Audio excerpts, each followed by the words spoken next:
But I'm gonna have Good morning, everyone. now.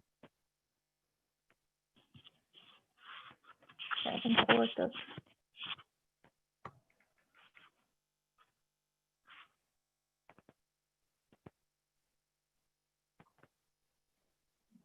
And pretty it. Now it's cool. It'll get a lot cooler too. Okay, it's 9 o'clock. Commissioners Court, in Mills County, is in session this Monday, the 28th of December, 2020. If you would join me and stand for the Pledge of Allegiance and the prayer. I pledge allegiance to the flag of the United States of America and to the republic for which it stands, one nation, under God, indivisible, with liberty and justice for all. Commissioner, With me. Dear Heavenly Father, thank you for this day that you have given us, and thank you for being with us through this tough year of 2020.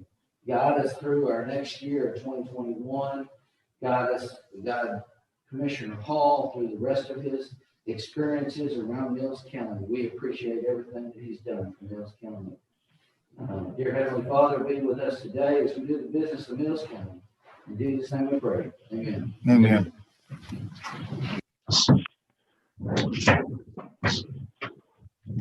Okay, There you go. okay.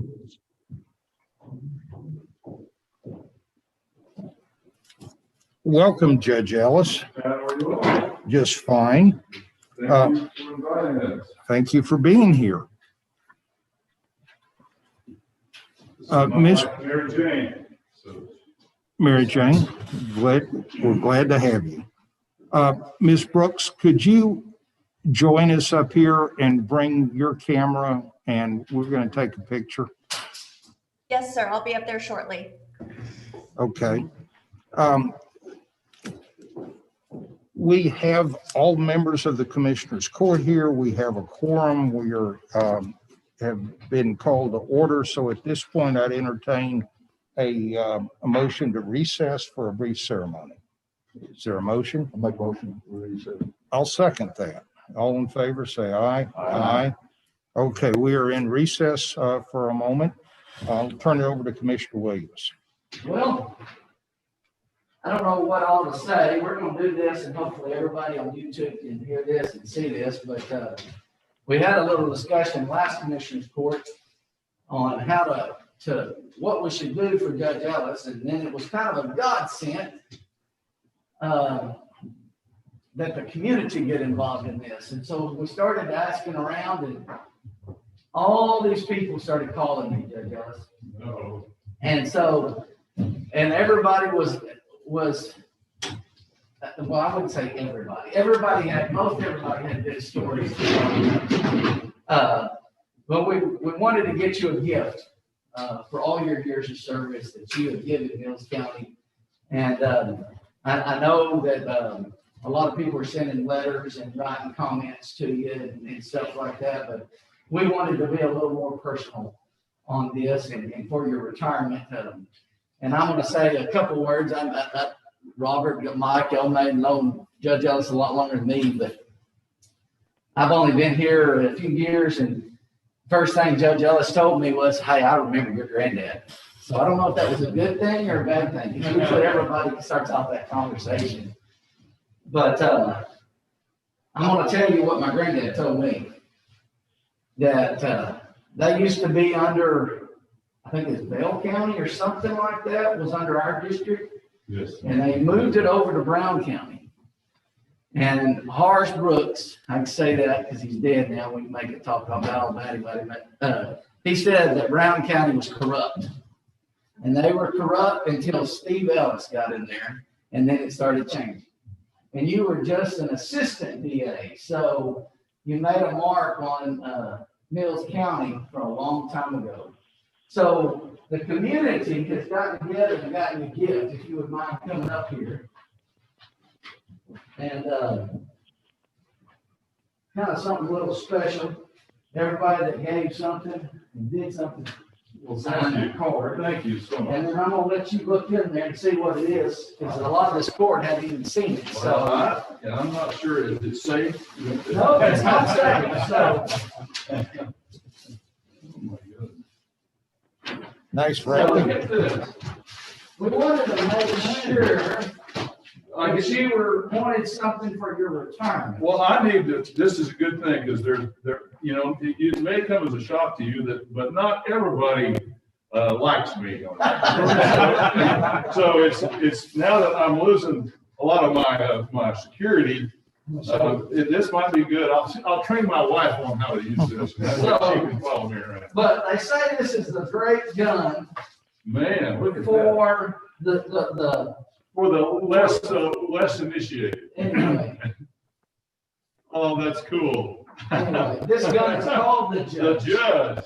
Perfect. And so we've got you a judge. Well, I need one of those that has a, you know, you don't have to know what you're doing, just kind of aim in a general direction. They're and great. Not shoot yourself. It's great for snakes. That's what I have. It takes 14 bullets Perfect. and 45 long coats. Well, hey, that. But here's the problem. You're on your own on finding the 45 long coats. Yeah. I don't think there's any in the state of Texas right Yeah, now. So I've heard the Judge, do you want to tell a story about when you were younger and?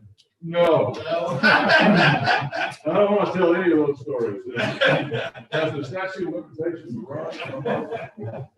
But anyway, we got that in a little holster and some bullets. Oh, man, that is cool. That's very thoughtful and very generous. I'm And your very, girlfriend back there in the back, she and I have been in communication. I don't know if she told you that, but no, but she knew things. I kind of been led astray by her a lot. She can fool me very easily, you know. Well. So she's done it again today. So I'm blessed to have her as my wife and you guys as my friends. And this is delightful and very unexpected, but I appreciate it greatly. y'all, Very- let's very all get a humble. picture down here with Judge Ellis. Judge, I also want to certify that there were no public funds. Good, that's good. Coming from the county attorney, well, no, I know Mills County well, and they would not part with the public funds.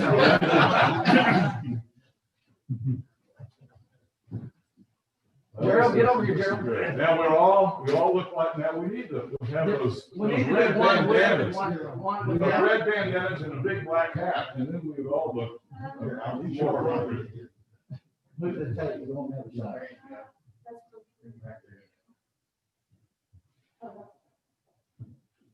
People in the future will look back and say, why were they wearing that? Yeah, oh, yeah. Y'all want one without the mask or? No, we gotta keep the decorum. We can do that privately. We appreciate you. Well, I appreciate you, you know, you're talking about your granddad. The first time I met Horace, I remember I met him out here on the, what direction, is it the east? Yeah. And he had, it seemed like a chew in his side, and he was propped up, his boots were propped up against the door, and he had his hands on his hip like this, and he was studying me. And the first thing he told me, he says, well, you know that our district attorney down here, you know, and his name is Joe Carroll. Joe's a friend of mine. He became a district judge in Belton, Bell County for several years. He's retired like me, but he told me, he said, you know, Joe Carroll, he was a heck of a district attorney. I really like Joe Carroll. And then he didn't say anything after that. You know, it was kind of like, let's see, are you going to measure up or not? I'm happy to say later on, he helped me in so many ways, and just became a good friend. So he was they don't make him like. Well, they don't make, hopefully they'll make another good one like you, but, you know, we're sure gonna miss you around. Well, thank you much. I'm sure there's people around here that are not gonna miss you. Yeah, there's, we won't name names, but we all know there's a group, but But enjoy that on the ranch, enjoy. This'll be great. Enjoy your retirement, and do you wanna say anything, young lady, or? but my wife, Mary Jane, is, you know, she's been a delight, and she'll help me, keep me on the straight and narrow, and this will help Well, protect us both. We thought about getting you some more bullets, but there's a crisis. Right now. That's all there is. Well, how cool is this though? My son Joe must have known about it because he said, "Dad, you'll like it. It's not a plaque." So thank you very much. You guys are all good. Appreciate it. Thank you, sir. Thank you for coming over. Thank you very much.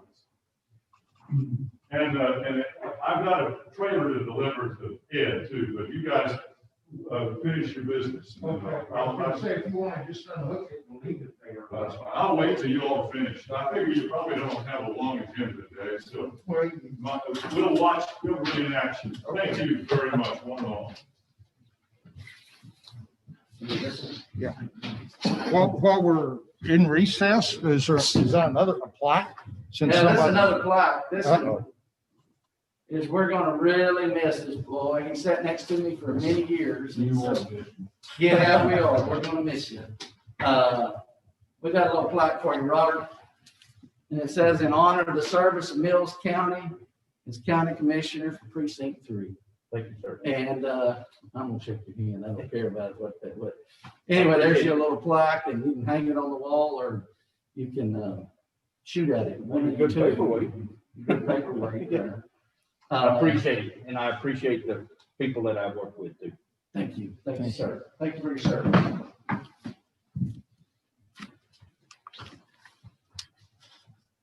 Okay, Mills County Commissioners Court is back in session and on our agenda. The item 2, minutes of November 23rd and December 14th. One of them was in the package that you picked up last week. The other one, I believe, was distributed this morning, might be on the desk. If there's any questions or corrections on the minutes?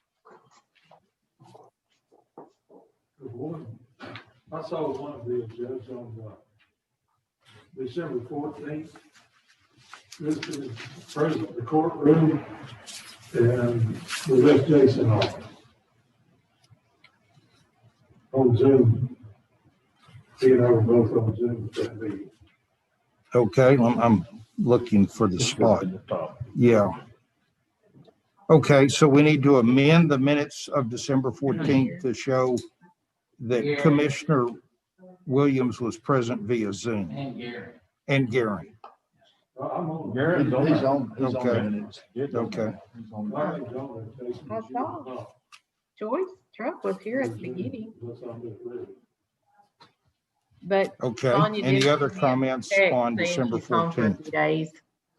Is there a motion Make a motion to approve the motion with the. with a correction? Okay, we have a motion. Is there a second? I'll say, Motion and a second to approve the minutes of December 14th with the addition of the attendance via Zoom of Commissioner Williams. All in favor, say aye. Aye. Any opposed? Ms. Scott, did you follow that? Oh, she's muted. Yeah. Okay, She shook her head. so Yes, sir, I then, followed that. Thank you. thank you. Then the minutes of November 23rd. Everybody have a chance to look those over?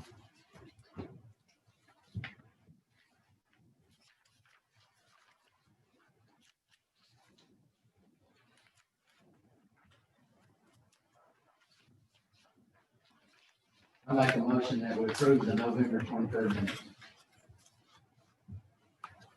I'll second it. Motion made and seconded to approve the minutes of November 23rd. The motion was by Commissioner Williams, the second by Commissioner Hall. All in favor, say aye. Aye. Any opposed? Motion carries. Audience with individuals, no one has signed up to speak. We'll move on to item 4. Consider an act on approving accounts payable. These were distributed electronically last Wednesday. Are there any questions or comments on the accounts payable? Our county treasurer's attendance via Zoom.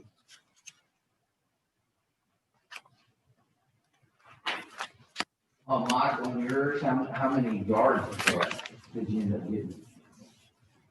Not for sure. I just got the bill a while ago to look at it. Serena, I've never been sent anything. And I told her to hold that payment until I have a chance to look everything over. So do we need to approve that today? You don't have to, but it'll be paid one way or the other, you know. If it's, meets everything that we agreed on. But I just don't want to have a chance. He called me the other day, Jason, and said he lost the building address, and I sent it back to him, and in the meantime, he sent them a bill, and I hadn't seen Trina or talked to her. I talked to her about 3 weeks ago and told her to pay it when the bill was sent to me. And knowing that I'd have to look at it before we paid it, so. But I stopped in this morning in her office and told her to hold the check until I had an opportunity to look at it and talk with, Alan too. So with that, what I'd propose is we approve it subject to Commissioner Wright's review and approval of the physical invoice, and which you can do after the meeting. Yes, sir. That's what I'm doing. I was just curious on how many yards you got. That's a hard one. Yeah. It's nothing's in yards, Jason. Well, a ton in a yard is really. What a ton is 1.5 1 yard. So, but it's all in tonnage, and that's reading. I'm not familiar with it either, because we're all used to doing yards. And so that's the reason I told her to hold, so I could look at it over the tonnage. Other questions on the accounts payable? I have none. Commissioner Guerin, No, sir. Okay. Everybody's good. Commissioner Williams, I make a motion that we approve the accounts payable, and on Mike's yard material there, the 11,000 is upon his approval. Tons, Jason, not yards, but tons. Tons. Well, I said 11,000. okay, we have a motion for approval of accounts payable, subject to Commissioner Wright, approval of the materials invoice in precinct 1. And was there a second? I'll Say Commissioner Guerin seconded. All in favor, say aye. Aye. Opposed? Okay. Accounts payable are approved.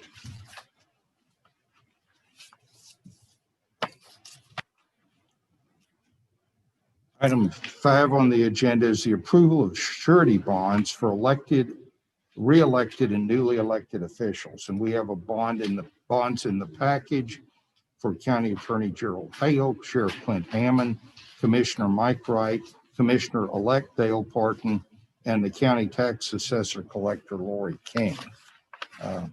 This is something that is required at the commencement or part of the beginning of every term of office. These bonds are all issued through Head Insurance Agency, and they are in the amounts required by statute. Make a motion to approve bonds as presented to us. I'll say We have a motion and a second to approve bonds as presented. Any discussion? All in favor say aye. Aye. Opposed? Unanimously have approved the bonds. Okay, number 6 is consider an act on CIRA interlocal agreement. CIRA stands for the County Information Resources Agency. It is a TAC created entity that provides IT services for the counties in Texas that use them anyway. We get 2 services from them. We receive, they provide our email service, and they host our website. They require an annual interlocal agreement, which is what is presented for approval. There's a lot of things moving in the background. The website hosting pricing will increase, and that will be in the next budget cycle. Goes from about $900 a year to about $1,500 a year. And the email change, that's the big change, and that they're changing from Rackspace, which many of y'all have dealt with, to a Microsoft product, the cost per email account is going to go up fairly substantially. It's going from $2 per email address per month. I'm going to round off now, it's in the memo, to 10 something per email account per month. Now, we get to decide when we pull the trigger on this. Can be as early as January. It can be, as late as the end of the year. It's something obviously I think we need to do in the next budget cycle, but the cost is going up. There's a good part about it is with the Microsoft email accounts, we'll have Microsoft Office licenses. So we will then have the ability to get Word, Excel, PowerPoint, Outlook, all of that in county computers without having to buy the software. So each time we buy a computer going forward, we're going to save a substantial amount of money not having to buy the Microsoft software. And additionally, it'll be 5 licenses per email account. So you could put the license on a home device to be able to read your office email without having to spend any money on it. Now, it's the type of license that ties back to the county email. So when you're no longer a county employee, your email's turned off, that license going too. So it's just the ability, enhances the ability to work from home.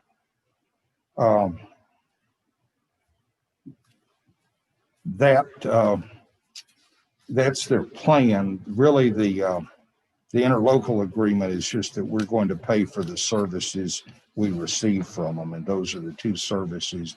And we have a number of elections to make on which email services we use, which we'll make later as part of the budget process. We have to designate a CERA contact. We have to designate 3 email contacts. It's probably more than you wanted to know about our CERA account, but that's Some action on this, Judge, can maybe different decisions we have to make. Can we put it on our next agenda? That way, sure. The Lakeville Pardon has the opportunity to vote on it also. I feel more comfortable doing it that way. Well, yeah, I don't. Is there a deadline though on the interlocal route? Unfortunately, I've slept since we put this agenda together back a week ago. Believe they were asking for it to be done this year, but at our next meeting is going to be January 11th. But at the same time, it's not. I don't see that it matters hugely, but it's really something we don't have a lot of negotiating room in. The choices on what email services we use are something we can make later.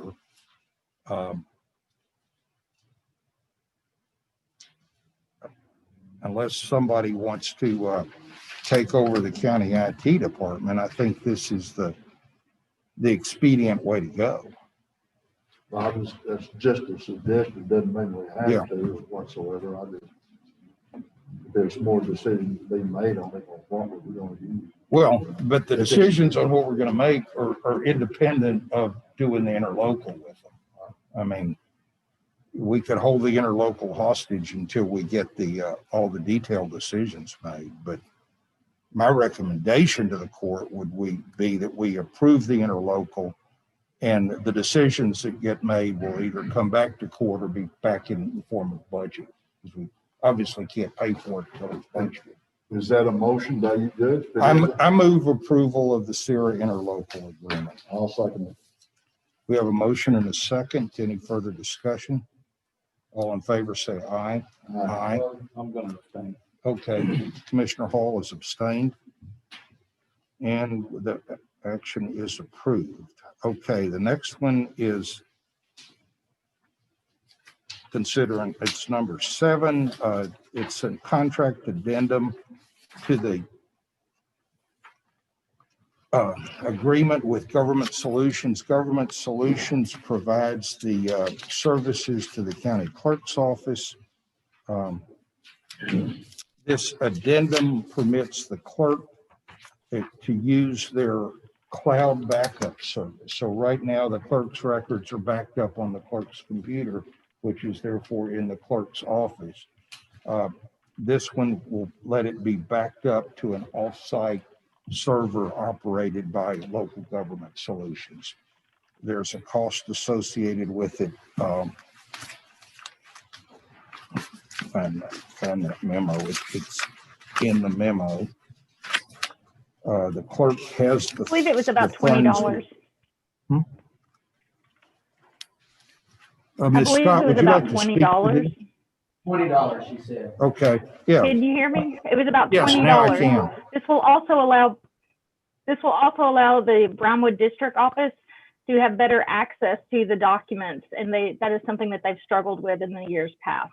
So the district office in Brownwood, the district judge's office is very excited for this move because it will allow them to have better access to our documents without physically having the files.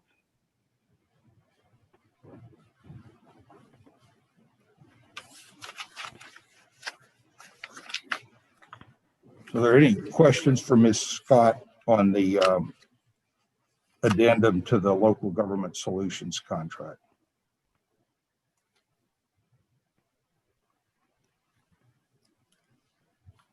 Well, there being none, I would move approval of the contract addendum to the Local Government Solutions contract. Is there a second? Second. We have a motion and a second. Is there discussion? All in favor, say aye. Aye. Any opposed? Motion carries unanimously. Item 8, discussion possible action on Bickerstaff Legal Services for the subdivision ordinance. We've got Charles Kimbrough from Bickerstaff in Austin is here to speak to the court, and I'll introduce Chuck in a moment.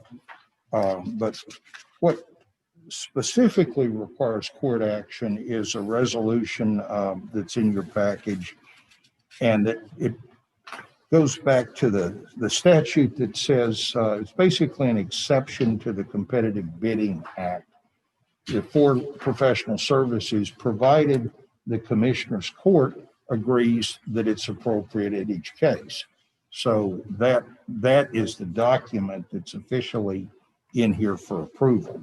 With that being said, we've talked a lot in court about the county subdivision ordinance. You've seen it. It's a 1985 vintage. You've seen the confusion both on the court and in the community about it and in actual application. And in looking around to deal with this, Commissioner Guerin was talking to TAC, and ultimately we ended up talking to Chuck Kimbrough. Mr. Kimbrough is an Aggie.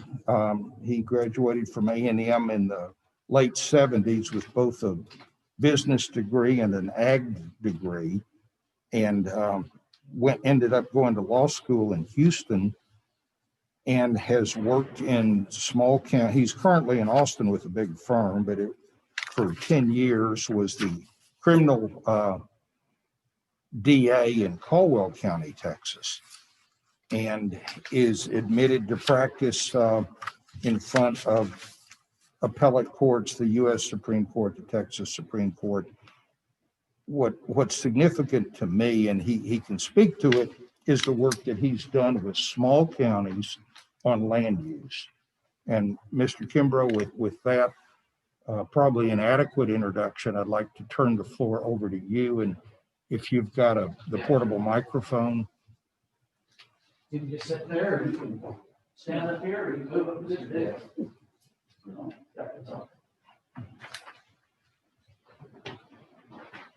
May it please the court. Okay. Judge? Ms. Judge? My name is Chuck Kimbrough. I'm a partner with Bickerstaff Inc. in Austin. Thank you very much for your kind introduction. If you could hold it a little closer to the mic. Now. Yeah, thank you.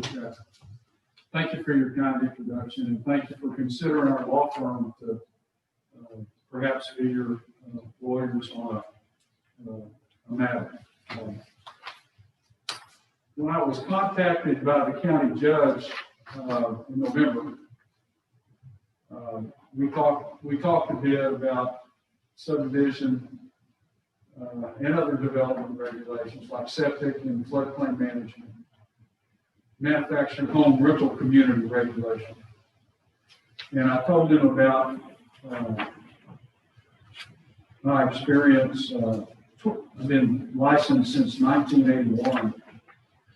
And I got out of law school, I went home and practiced law with my uncle in Lockhart for 8 years. He passed away. Then I ran for criminal DA and won and served 12 years. I decided not to run again in the 2002 election cycle and decided I missed private practice and I wanted to see if I could, get back to it. And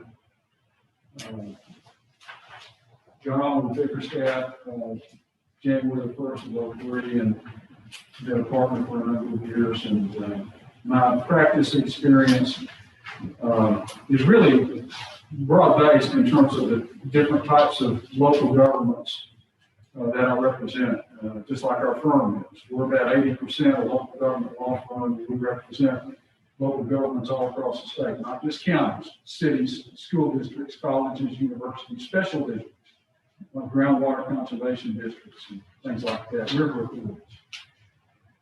And so, as a local government law firm, we practice regularly in the area,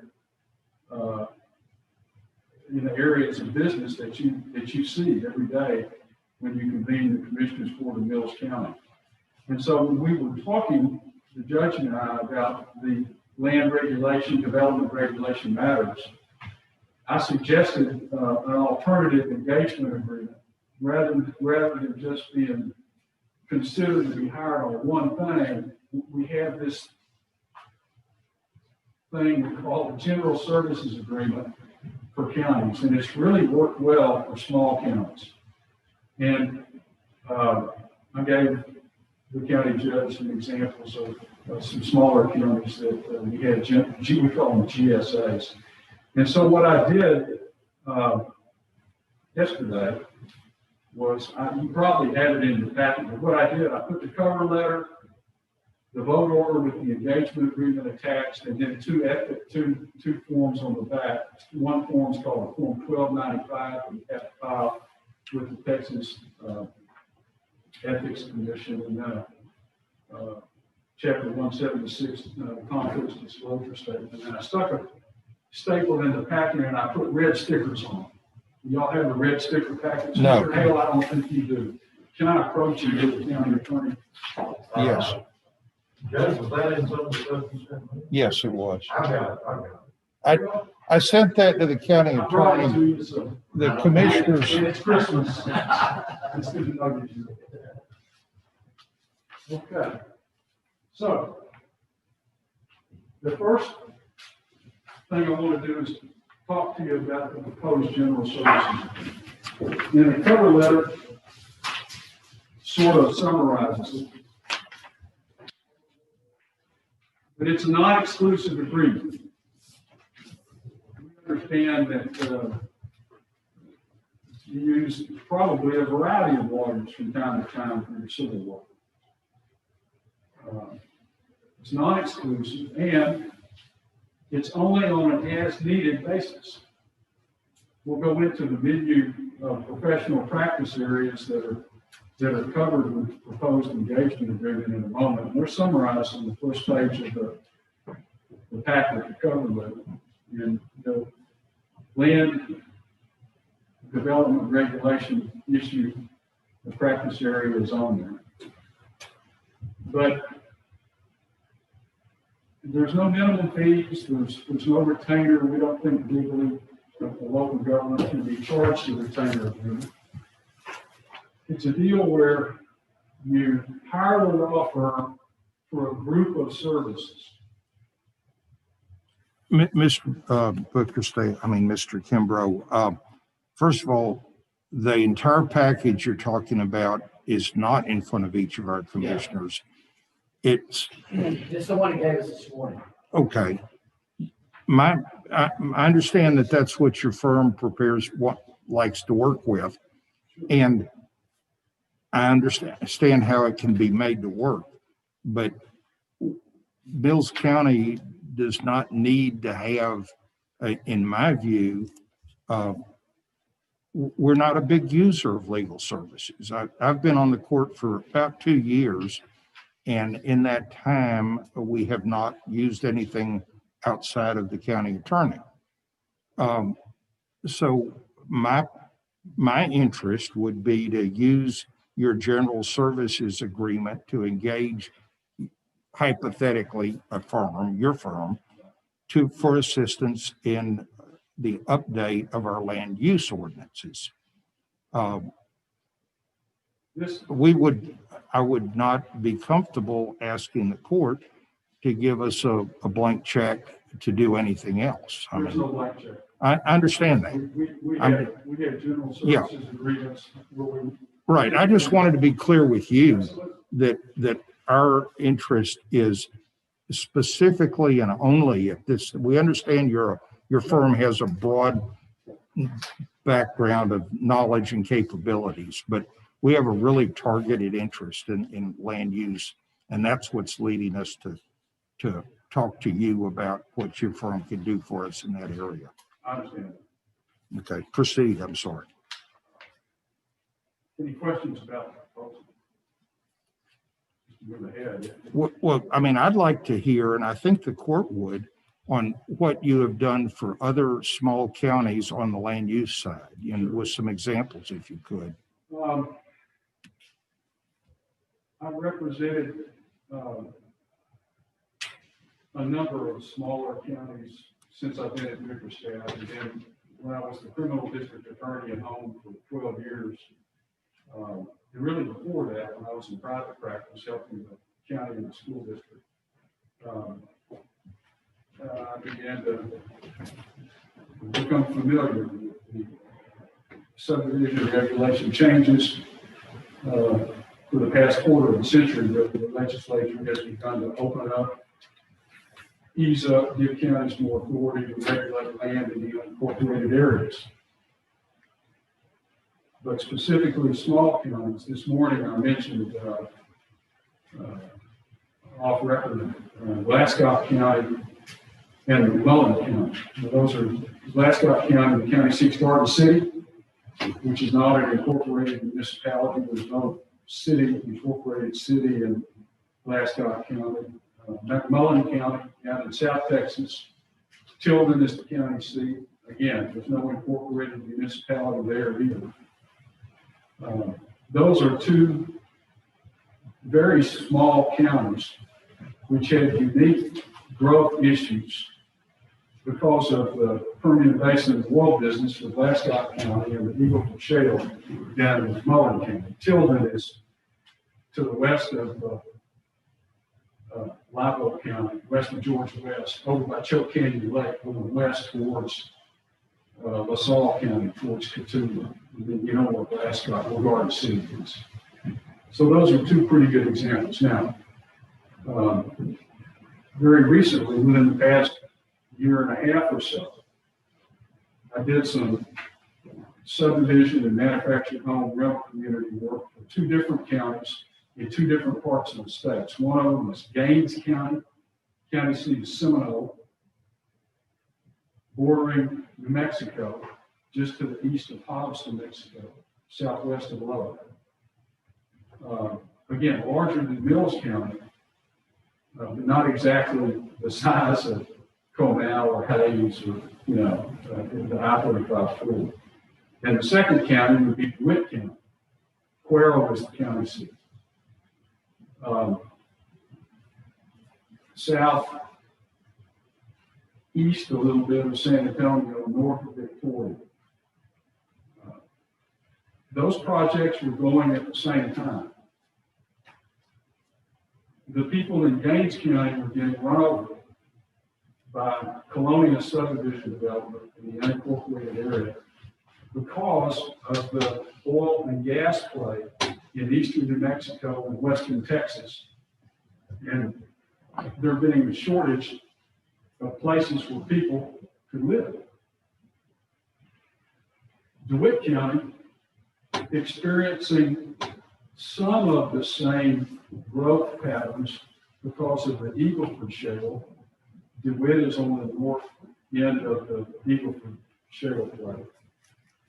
But with Victoria and San Antonio so close to Cuero, lots of people coming out of those more populated areas and buying places, wanting to buy places for weekend recreational vacation type stuff. Not so much of that up in Seminole, Texas. And so those two county projects were going on in 2019 and 2020. The vote on the DeWitt County regulations for approval after the takings impact assessment is now scheduled for February the 8th. About this time last year, the final approval in Gaines County of the subdivision regulations, subdivision and manufactured home regulations were put into play. Now, I mentioned those two different part of the state counties to draw a distinction. The Commissioners Court in Gaines County wanted to act aggressive and to take advantage of just about all that the law allowed a county to do. It wasn't the size of Paris or Dallas or metropolitan county. They wanted to be aggressive because of the growth of what they call, what the case law calls colonious subdivision development, which is substandard rural development without adequate minimum state standard water, wastewater, drainage, roads, floodplain management. And that's what we did. In Gaines County, the comprehensive set of regulations adopted a very strong, aggressive step to combat that stuff. And it slowed it down. But those types of regulations, we can get into them in a moment, the actual substance of the stuff, requires implementation concepts, enforcement concepts going in. Because the strongest, toughest regulations that are available to you might not be practical to implement and enforce every day on the ground. So I say that up front.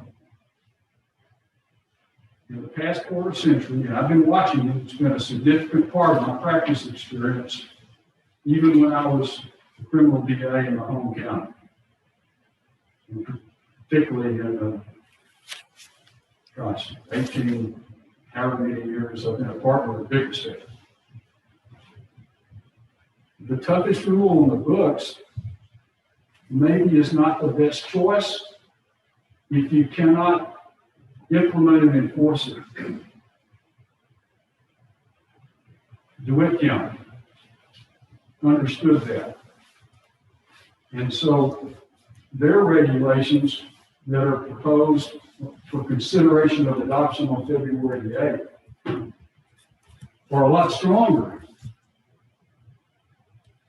tougher, stronger, more aggressive than the 2009 or 2008 active regulations that they had. But because of the implementation and enforcement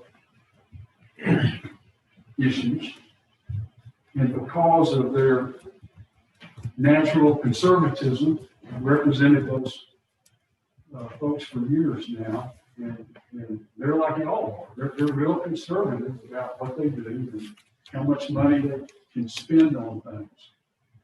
And so their position was not to go as far, for instance, as Gaines County did, but to take what they had, beef them up and make them better, and hopefully more manageable. So, those two projects were going on at the same time. And the ultimate result was distinctive, based upon the key issue of, okay, if we do this, how do we implement and enforce it? The law grants us now wide latitude. But how do we do it? How do we actually do it? So in order to do it, you and your council must understand the legal options, the limits of authority. And I'm not just talking about, exactly what it says in the book. I'm going to get into the substance of the stuff now, if that's all right. Is that where you want me to go, Ron? Well, have you had a chance, I sent you our 1985 ordinance, a draft from our county attorney on his thoughts on where we should go, a draft from me on where I thought we should go. And have you had a chance to look at those things? No. Okay.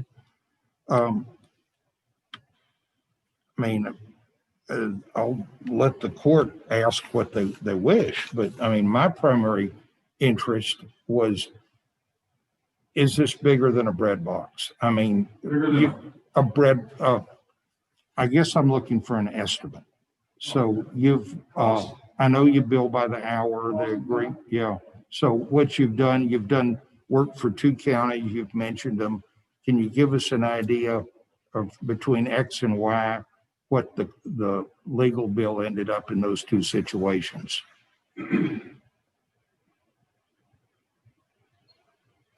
We think of hours on task typically. And because of the procedural things that you have to do, it takes about a week, not quite 40 hours, somewhere in the neighborhood of about 30 to 40 hours. It's a work week, but it's spread out over time. So that's $9,000 or $10,000. That's an estimate. Our engagement agreement says estimates are estimates. Sure. I understand. But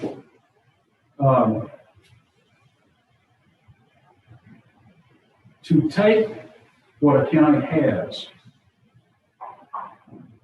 not do one of my options, are you prepared with a little fine tweaking based on things you want to put in and take out, but take yours existing or proposed draft and change it is oftentimes more expensive than starting with ours. Okay, so let's say we start with yours.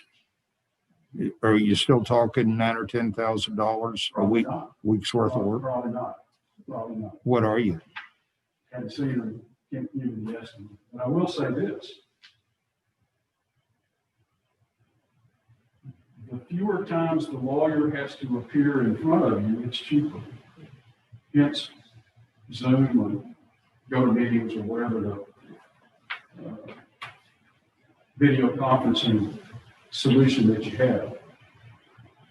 You must hold, in my opinion, at least one public hearing on the proposed regulations. To predicate that public hearing, you must post on your website a special notice. And most of the statutes that we talk about for this type of stuff comes out of Chapter 232 of the Local Government Code. And there are a number of those subdivision ordinances that require subdivision statutes, if you're going to adopt them, that require a 1-week run, sometimes a 2-week run.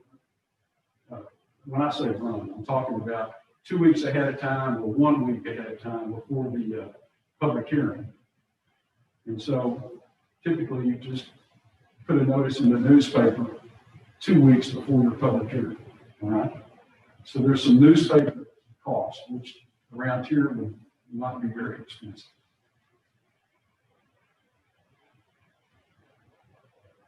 Typically, the counties we represent want a lawyer in the room when the public hearings happen. But to get to that point about what the draft looks like, that can be done without the lawyer being present. We're a big believer in that, and I understand the time of how lawyer fees work. We just did 2 wind farm tax abatements, including reinvestment zones, using outside counsel in public hearings, and it was 100% via Zoom on the lawyer's part. That's fine. I've done it both ways. It's cheaper. Yeah.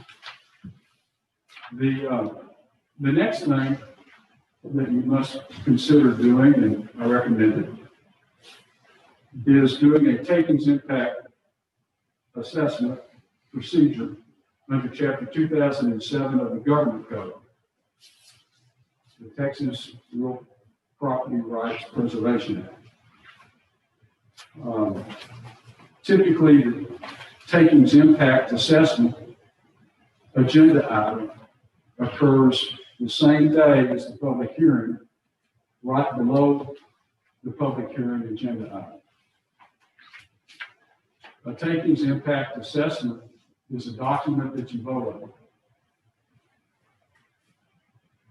Now, the law does not require it to be done. The law says, Chapter 2007 of the Government Code is what I'm referring to. The law says if your proposed order regulations, in this case subdivision, manufactured home, rental community regulations, might constitute a taking under the Fifth Amendment to the U.S. Constitution, Article 1, Section 17 and or 19 of the Texas Constitution, or some special diminution of value language in Chapter 2007 itself, if it might constitute a taking, then you are required to do a TIA, Takings Impact Assessment Analysis, under guidelines promulgated by the Attorney General's Office.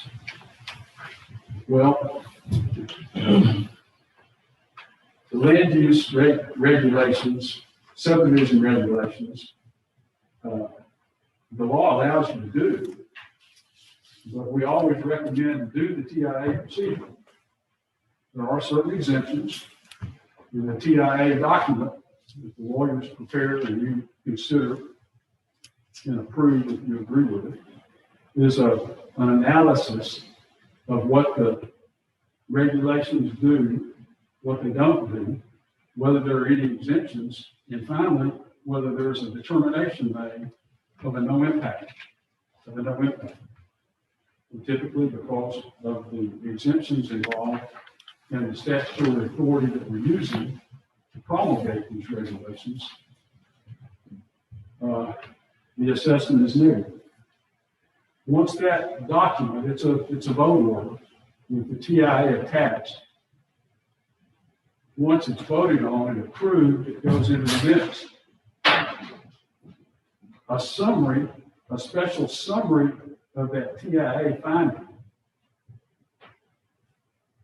is published once in a newspaper of general circulation for your county.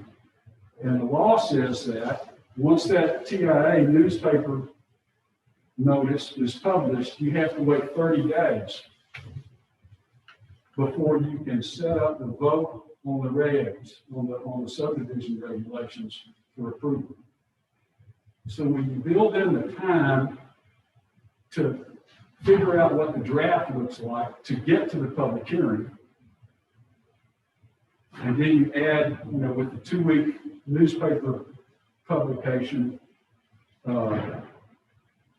to predicate the public hearing, and then the 30-day post-TIA wait period before you can vote the regulations in, it's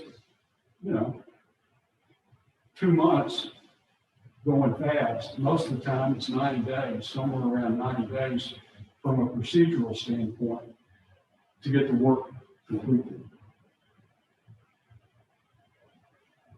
But once the regulation draft, the proposed subdivision and manufactured home rental community regulations or in a form that you're comfortable with to hold a public hearing on.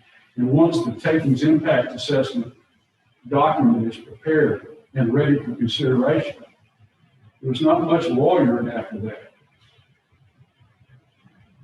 There's work that we will typically call the newspaper, pay for the publication fees, front end, back end, ourselves, and build it, with receipts as a reimbursable expense, just to keep you from doing it.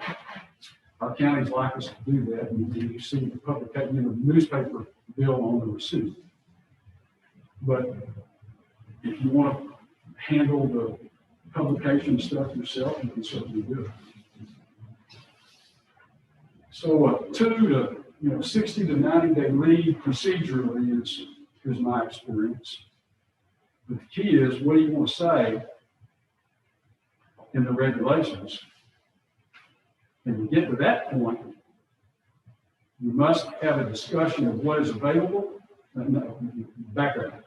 What you have on the books, what is available that might be better, more to your liking, and can you implement and enforce what you're thinking about approving.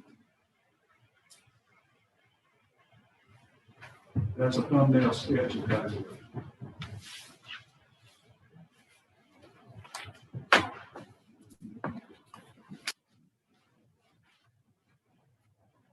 Questions from commission? I have none, Judge. Largely will be a doable deal to make some stronger regulations if it is warranted. There is no question that this county has as much ability as our counties within certain limits. Once you get to 3 million, 2 million, 3 million counties, they can do more. But the law's been liberalized now to where even a county, how many miles are we away from the border, from the Rio Grande? Those are the toughest rules that exist, are the ones that are in the border counties down there along the international border of the Rio Grande River. There's a part of the law in subchapter E of chapter 232 of the local government code. It's still called the urban county rules, but subchapter E started out for large counties, and the legislature dropped the population bracket through 3 different sessions and finally took the population bracket off. And it gives a larger list of things you can do in clear language with the cumulative remedies clause in there that lets you do other things as well. But subchapter E allows you to adopt the border county rules, if that's what you want to do. That's what Gaines County did.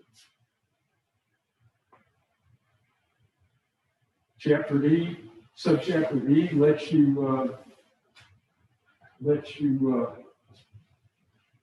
make the developer for a residential subdivision with less than 50 houses provide 2,500 gallons of fire suppression storage water.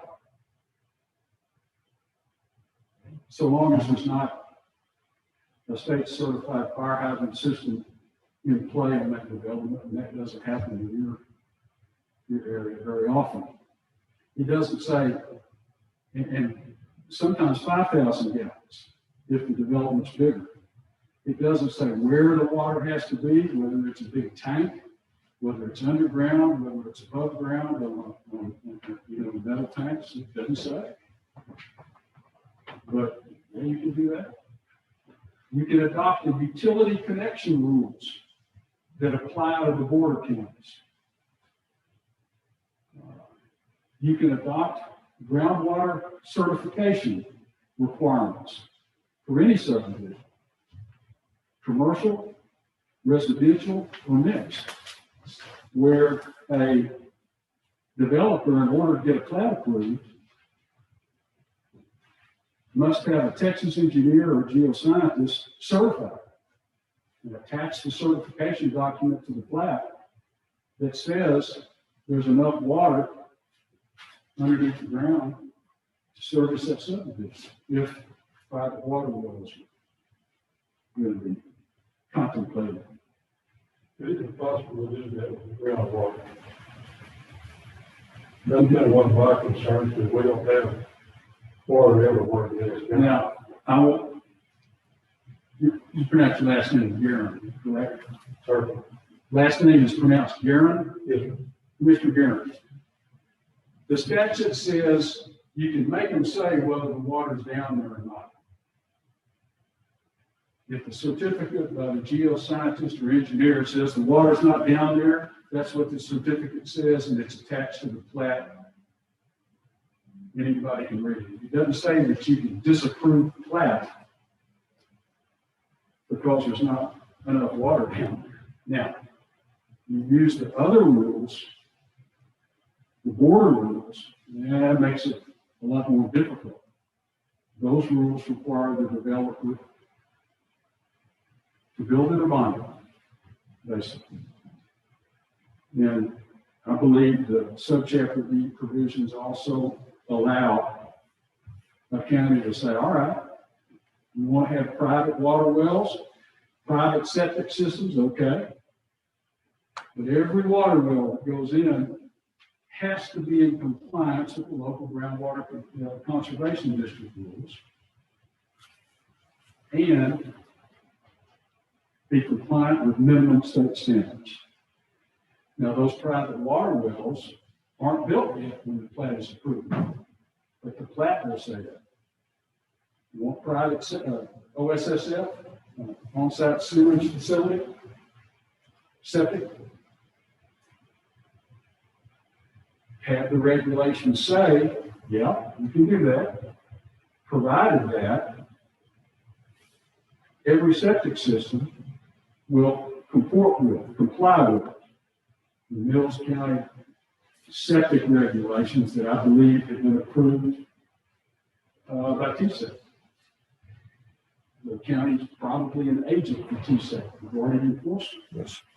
So when you think about water wells and septic systems and floodplain management and adequate drainage and adequate roads and infrastructure, the subdivision regulations will go like this and sort of dovetail into some separate regulations that the county has on the books.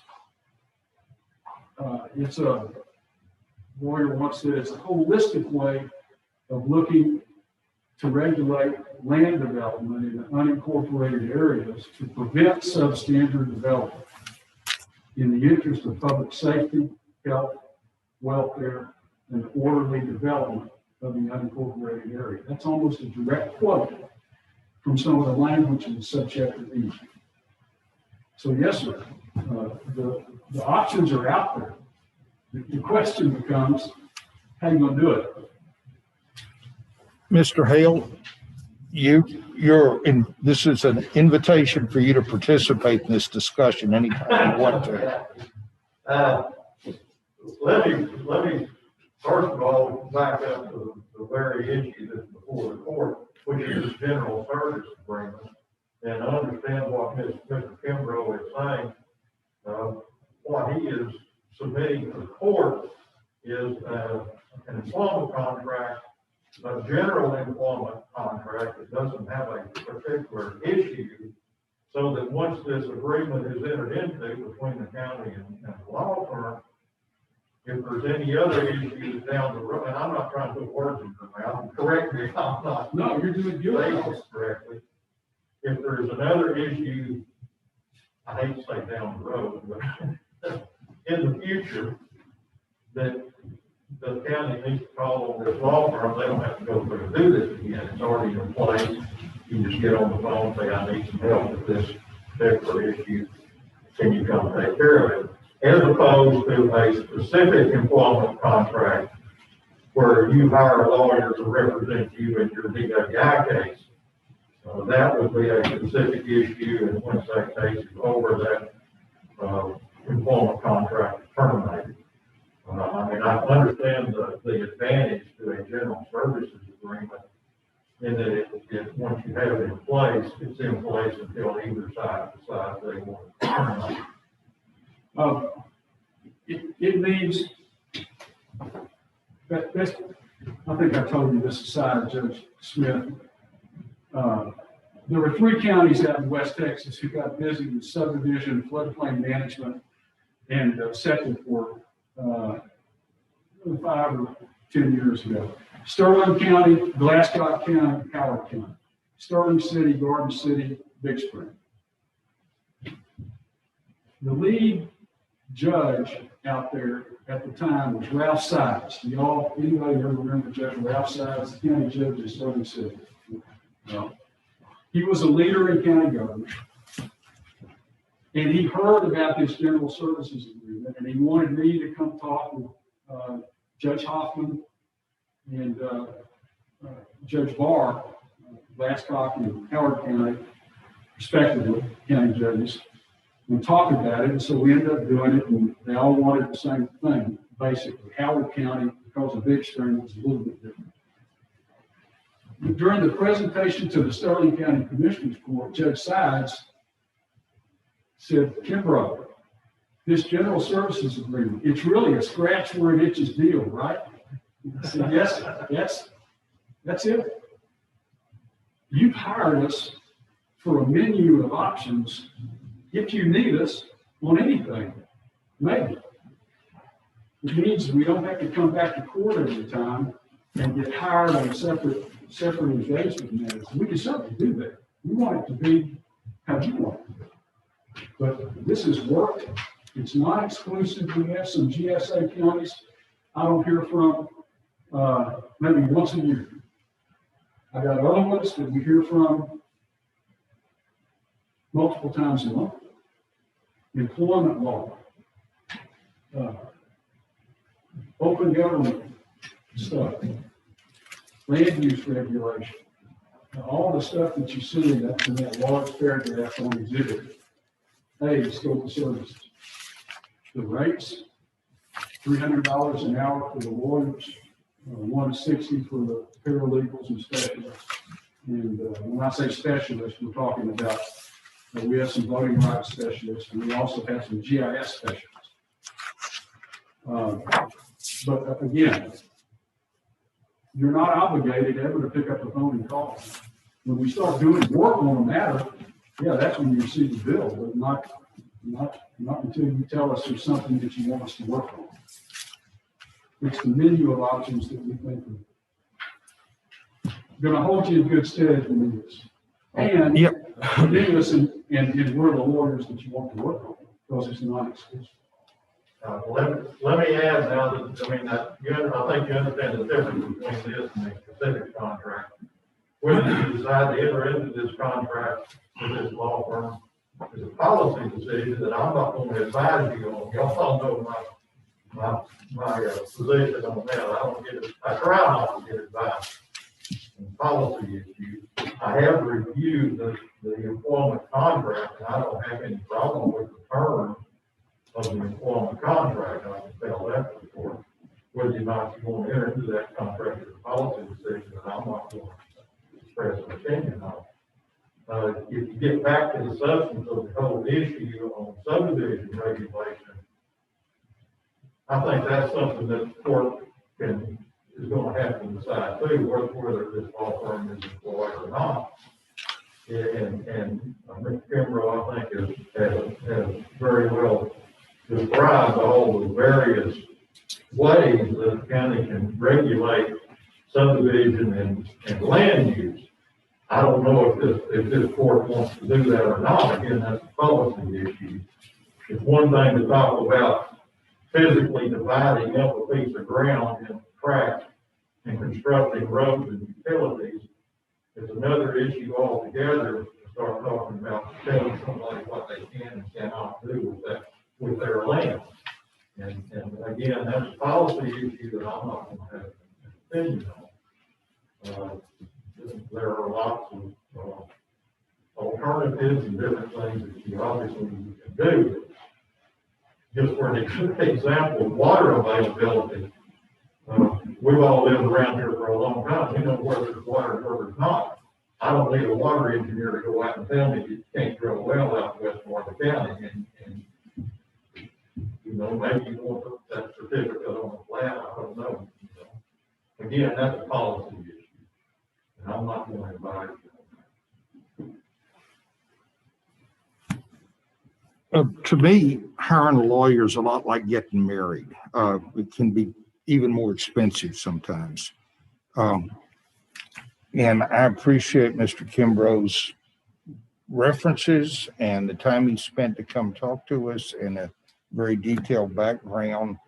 I don't have anything else I want to ask at this time. I think I'd like to look around some more, but Let me add too, I would use Mr. Kimbrough's qualifications too, and I think that he is excellently qualified to do this. So Okay. I'm gonna throw my 2 cents worth in on that. well, I like to have a little time to soak in information that we've been given today before we decide to do anything. Commissioner Williams, any? Before us is possible action of a subdivision ordinance, not necessarily a general service agreement. So That's correct. I don't know if we can actually vote on it anyway, because it's not what it says on the agenda. You see what I'm saying? I do. Is that correct, Mr. Hale?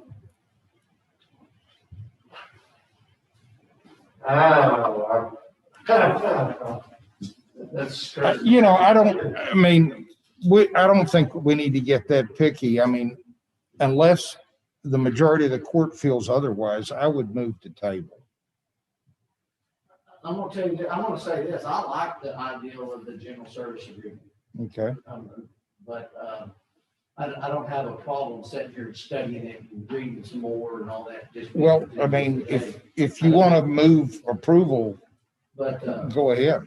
no, I don't, I want the court to be prepared. I mean, I don't want to jump on anything, so.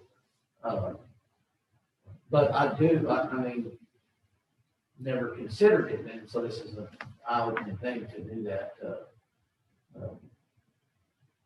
Becomes highly recommended, what it sounds like. Yes. To us, and so, the law firm has always been, at most of the conferences in it. That y'all been to, Earlier one. and so they've represented the conferences really well too, so. These agreements, so this agreement is identical. Edwards in Menard County, they contacted me in the past 8 months and asked me to look at subdivision regulations, and I saw the general services option, and Judge Robertson is outgoing in Menard County, Judge Shanklin in Edwards County. So there are a couple of small counties who are running into the same issues that y'all are, and recently reached out to us and did exactly this thing. And all we've been talking about, on the record in those counties is just subdivision stuff. Yeah. Well, we appreciate the extensive background and all you've done here and the trip to Gulfway. But just we have a motion on the table to table. I need to have either a second or the motion fails and we'll move on to something else. Who motioned it? You? I motioned it. I'll second your motion, Judge. We have a motion and a second. Is there any further discussion on the motion? Judge, I don't have any problem with table at this time. I don't have a problem there. I really think we need to seriously consider we need some help. No, I completely agree. And at the same time, if the majority of the court wants to, okay, We'll get back to it after the first year.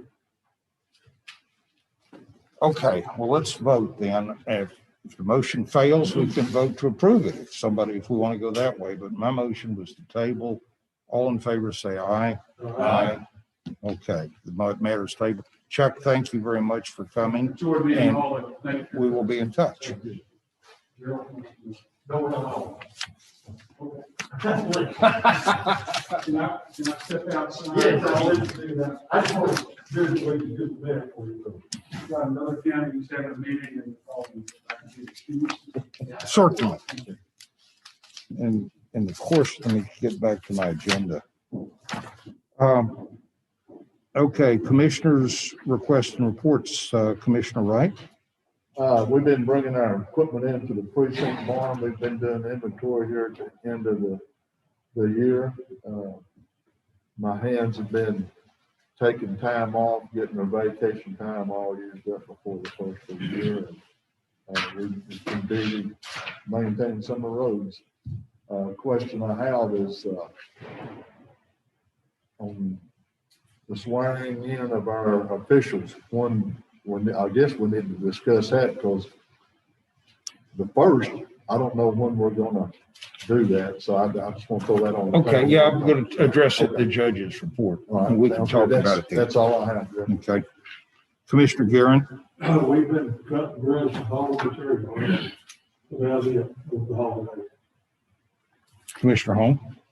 We've been bringing all the equipment in, I think every piece of equipment is at the yard now. I don't have but one hand this week. He's gonna be washing equipment and we're gonna do a little bit of tree trimming around in the county. Okay. Commissioner Williams? We've bladed some roads, we hauled some material, done a little work in and out around the yard. I guess that's about it. I guess, when do you want, for me, since Guy's out, I'd be willing to take down the Christmas tree. When would you like that down? And do we need to turn the Christmas lights off, or are we gonna wait till the new The year? lights are not on the top of the building anymore either. Okay. They're gone. Well, they weren't this morning. Okay. Yeah, my understanding was the lights all were on the building were on timers and light sensors, but I'll check on that. My thinking on the building lights was to leave them on through New Year's, although it's also appropriate to turn them off after Christmas. So I don't know. You can't predict when guys going to be back. I think if we could get the reindeer down, that would probably be, and the Christmas tree. And we cut them lights off on the outside Absolutely. because it's just a dead expense. Yeah. right now. We can do that if that's It don't matter to me. yeah. I'm I just saying. was just questioning since Guy wasn't here. I didn't Yeah. know. if Well, you think- there's a policy issue here on how, does Christmas end on Christmas or do we run it through New Year's? And I don't care. What do you got? Does anybody have a preference? The courthouse lights, we get a lot of advertisements almost every morning on Channel 10 on the weather. It shows the courthouse all lit up. That's 5 out of 6 morning. It takes me about 2 seconds to take the senior lights. I'll Okay. have them on a timer. Yeah. I'll do whatever y'all the court wants.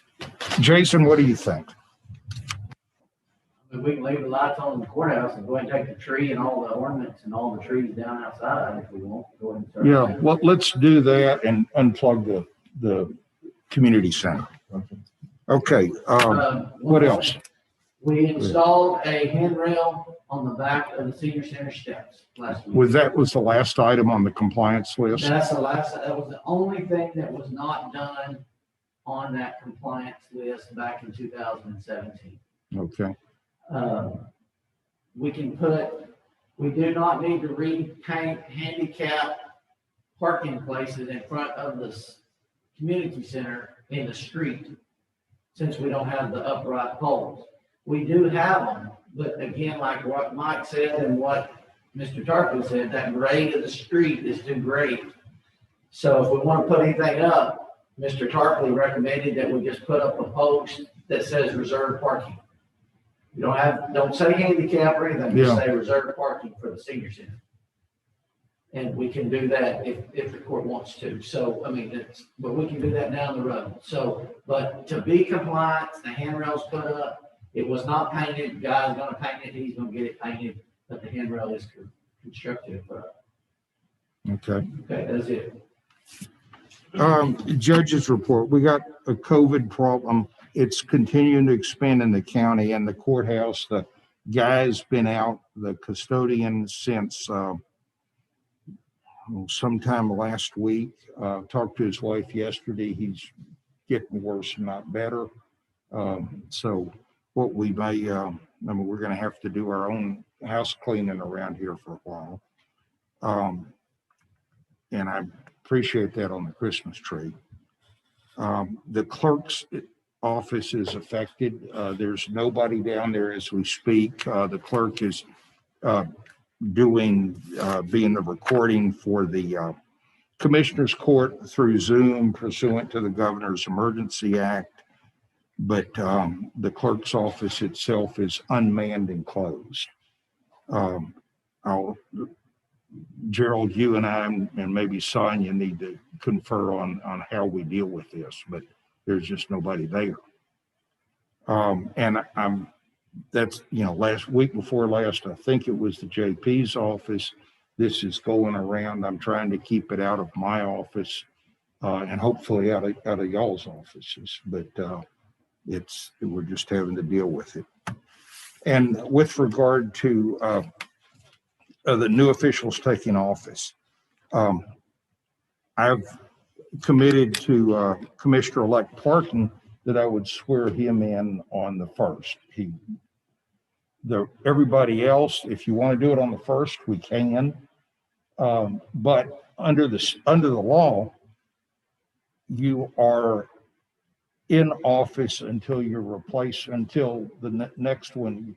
It's a holdover position, basically. So let's just use Gerald as an example. Well, you just realize you were. Yeah. So if we don't swear Gerald in until the 11th of January as the new county attorney, it doesn't mean we don't have a county attorney. It means he is the holdover county attorney and is still the county attorney, and we pay him the county attorney fee, and then we swear him in. That would be true of a commissioner. That would be true of anybody. Yeah. If the reason to do it for when there's a change is, there could be a tree in the road first. You're not going to want to mess with it. He's not going to have the authority to mess with it, but somebody's going to need to deal with it. So my plan was to have a informal ceremony. It's not even a posted public meeting. All I have to do is he's got the wand, we got the oath, swear him in, we'll probably take a picture, and that will be done. If we want to have a called meeting on Monday, somebody's going to need to do it. So my plan was to have a informal ceremony. Okay. Jackie,